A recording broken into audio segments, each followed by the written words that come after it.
Join me please in John 14 verse 12. And the Lord Jesus Christ said to you, most assuredly I say to you, he who believes in me, the works, plural, that I do, he will do also. And greater works, plural, than this, he will do, and that is you, because I go to my Father. Sinasabi po ng Panginoong Jesucristo na himalang gagawin po ninyo ay kagaya ng mga himalang ginawa niya, pero higit ang bilang o ang volume kaysa sa kanyang mga ginawa. At sa statement pong ito ay sinasabi ng Panginoong Jesucristo na ini-expect niya na ang lahat ng ito ay magiging pang-araw-araw niyang pamumuhay. Yun po ang sabi ng Bible. Lahat po ng teaching ng Panginoong Jesucristo na pinagpatuloy ng mga apostle ay hindi po aral na ang bisa po ay pang isang araw o pang ilang panahon, kundi siya po isang lifestyle, pamumuhay. Especially kung ang issue po ay salvation ng mga tao. Especially kung ang issue po yung manifest presence ng Diyos. Especially kung ang issue po ay yung demonstration ng kanyang power at revelation ng kanyang glory. At upang magawa po natin ang mga miracles na ginawa niya in a greater quantity at masatisfy natin ang kanyang expectation, ay napakahalagang maintindihan po natin, maunawaan kung ano po yung mga ginawa po niya. And join me please in Matthew 9:32 to 38. And I want you to look closely to Tatay and listen carefully.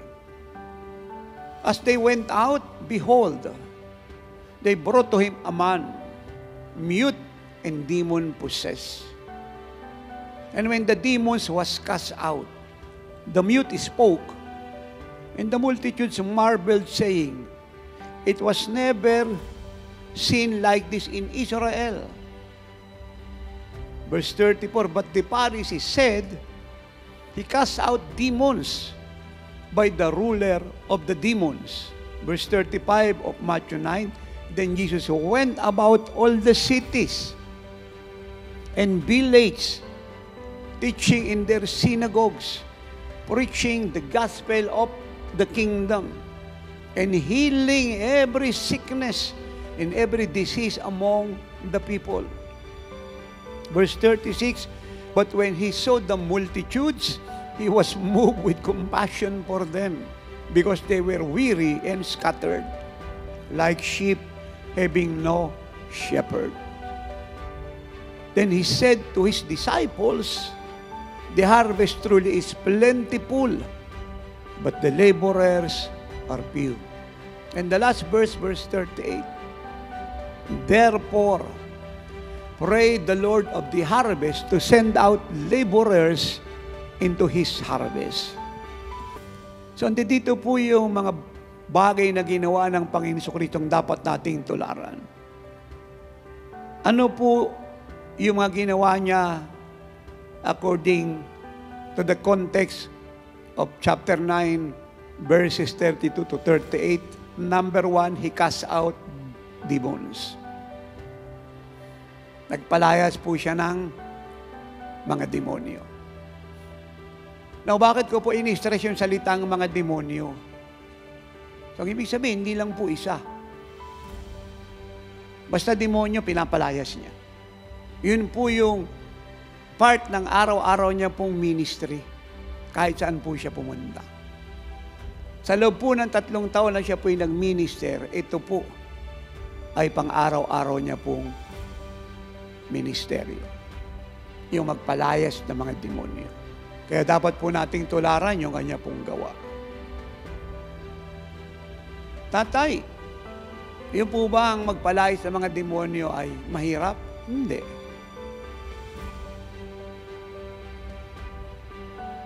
Isang magandang trabaho. Isang exciting na trabaho. Hindi ba mahirap, tatay? Hindi. Kasi binigay niya tayo ng power at authority. na kinakailangan natin gamitin araw-araw laban sa mga demonyo. Power and authority na dapat dating exercise laban sa mga demonyo sa kalawakan, sa kalupaan, sa kapaligiran, sa karagatan, sa lahat ng bayan, barangay, bansa, sa ibabaw ng lupa. Tatay, bakit sa kalawakan? Bakit sa kalupaan? Bakit sa katubigan? Bakit sa lahat ng lugar? Dahil nagkalat po ang mga demonyo sa kalawakan, sa kalupaan, sa katubigan, sa kapaligiran.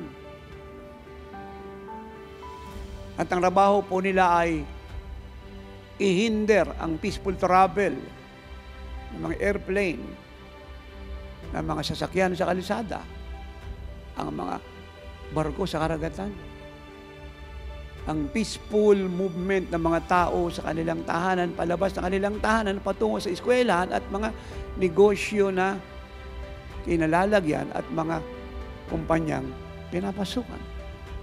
Kaya kung atin pong babasahin ng Bible, paulit-ulit na lang ini-stress ng Panginoon, idinidiin na binigyan niya tayo ng power at authority to use against Satan and demon in hell.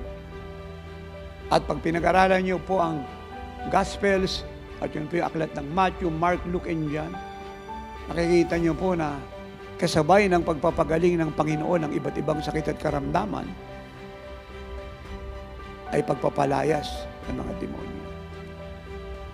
Tinitake authority po ng Panginoon ang atmosphere, ang kalawakan, ang kalupaan, ang karagatan, ang kapaligiran. At yun po ang reason na pag siya po'y pumapasok ng mga sinagoga, ang mga demon possessed sa katawan ng mga tao po'y hindi nananatiling nakakapagtago. They scream, they tremble. Dahil nakita nila ang authority ay dumating. Napakalagi po ng takot nila sa Panginoong Jesucristo at sa mga living like Jesus people na kagaya nyo. Kaya yung meron po tayong awareness that they are in the atmosphere, in the land, in the seas, in every place ay napakahalaga. Kapag nakita nyo po yung napakaraming tao na hindi po normal ang movement, ang lifestyle, ang behavior, ang character, ang statement, ang work ethic, isa na pong sign yan that somebody is controlling them, that somebody enslaved them, that somebody is destroying their life and their future. Sabihin natin lahat, I have the authority, the power to cast out demons everywhere, sa kalawakan, sa kalupaan, sa katubigan. I have the power, the authority para gapusin ang mga demonyo, ang masasamang espiritu sa kalawakan, kalupaan, katubigan, at sa lahat ng lugar. Palakpakan po natin ang Panginoong Jesucristo.